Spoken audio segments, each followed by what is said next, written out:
O seu alcance, com o advogado e professor universitário Argemiro Nascimento. Contraponto. Bom dia a todos. Aí vamos lá. O vaidoso. A corrida das eleições presidenciais já começaram. Antecipado pelos fatores por demais conhecidos, entre elas motivadas pela pandemia, que subverteu a ordem das coisas. Também turbinado pelo destrambelhamento e ruindade do governo Bolsonaro. O pior de todos os tempos. O cenário brasileiro se mostra que, de um lado, tem aqueles que apoiam o ex-presidente Lula, que conta a seu favor o fato de já ter ocupado a cadeira do Planalto. E surge como uma contraposição ao extremista de Bolsonaro. Fala-se de uma eleição polarizada. Quem defende essa ideia está se utilizando de uma retórica equivocada. Polarização se dá quando um dos lados houvesse uma extrema esquerda representada pelo lulismo, o que não é verdade, e do outro o extremismo da direita, tendo como seu prócer o Bolsonaro, o que é verdadeiro. Não se vê nas esquerdas brasileiras radicalismos extremistas, assim como se vê aos montes aqueles que apoiam o Bolsonaro e o próprio. Portanto, o argumento de eleição polarizada é uma falácia. Para ilustrar o que eu falo, não se vê, por exemplo, defesa de um Estado centralizador da economia e totalitário, bandeiras comuns de uma esquerda extremista. Ao passo que a turma de Bolsonaro tem em seus ideários políticos o enfraquecimento do legislativo e judiciário, sendo estes meros apêndices de suas convicções, mesmo que isso signifique a supressão de um deles ou dos dois. Então vocês entenderam o que eu quis dizer. Como a eleição presidencial tem se mostrado binária, utilizando a palavra da moda, busca-se uma alternativa que se consolidou como epíteto de terceira via. Os nomes já se apresentam, mas nenhum deles que surgiram trouxe o perigo do ponto de vista eleitoral a Lula, que em todas as pesquisas o aponta como favorito. Um dos fatores de que não surgiu um nome que pudesse desequilibrar a balança das eleições foi o fato de não se construir um nome que possa rivalizar com o candidato petista. Demorou muito a aparecer um nome que não representasse as duas correntes políticas e que disputariam com eles do espaço de poder. O Bolsonaro, se as pesquisas eleitorais continuarem como estes números, não irá crescer além da base do seu eleitorado.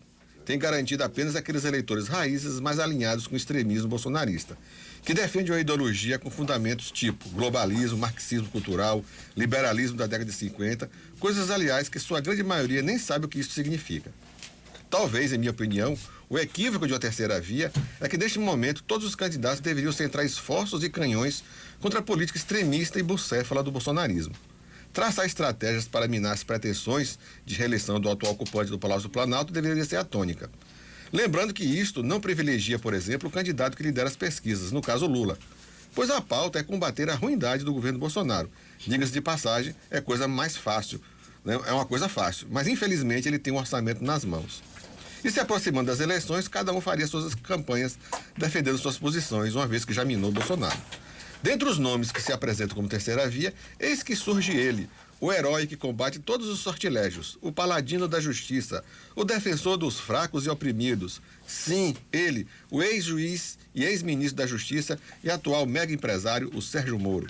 Aquele que disse e se expressa numa língua que se aproxima do português, que nunca seguiria uma carreira política, mas que na primeira oportunidade pulou como um desvairado no barco das disputas eleitorais.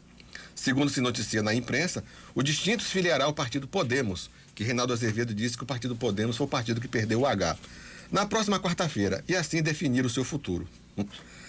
Principal responsável pelo estado de coisas que o Brasil vive, afinal foi a Lava Jato o maior cabo eleitoral para a eleição de Bolsonaro, o Moro representa o que há de pior do extremismo político.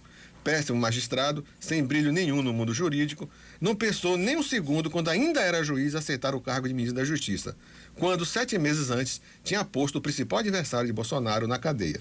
Aceitou a incumbência sem nenhum constrangimento. Estava ali pensando estrategicamente em voos mais altos.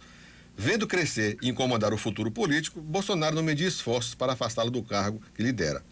Saindo do governo, não teve pudores para trabalhar e ser sócio da empresa que faz a recuperação judicial, da qual contribuiu diretamente para a sua quebra. Este é o sujeito que se apresenta como virtuoso. Quando o juiz empenou os processos além dos limites legais e a soldo de uma visão messiânica de salvar o Brasil da corrupção, como ministro da Justiça, defendia projetos extremistas, tais como não punir policial que mata, sabe-se lá o que isso significa, por excusável medo ou ainda movido por violenta emoção. Ou seja, uma licença para matar, e muitas outras excentricidades. Espera-se que o Brasil faça a coisa certa. Relega ao esquecimento figura tão dantesca quanto o ex-juiz. Sua vaidade e ruindade em tudo que faz não credencia a nenhum cargo político. Que fique por lá onde está, exercendo a sua insignificância, pois os males que causou ao país são imensos e levará anos para serem digeridos. Nós merecemos coisa melhor. Bom dia a todos e até a próxima quarta-feira. Contraponto.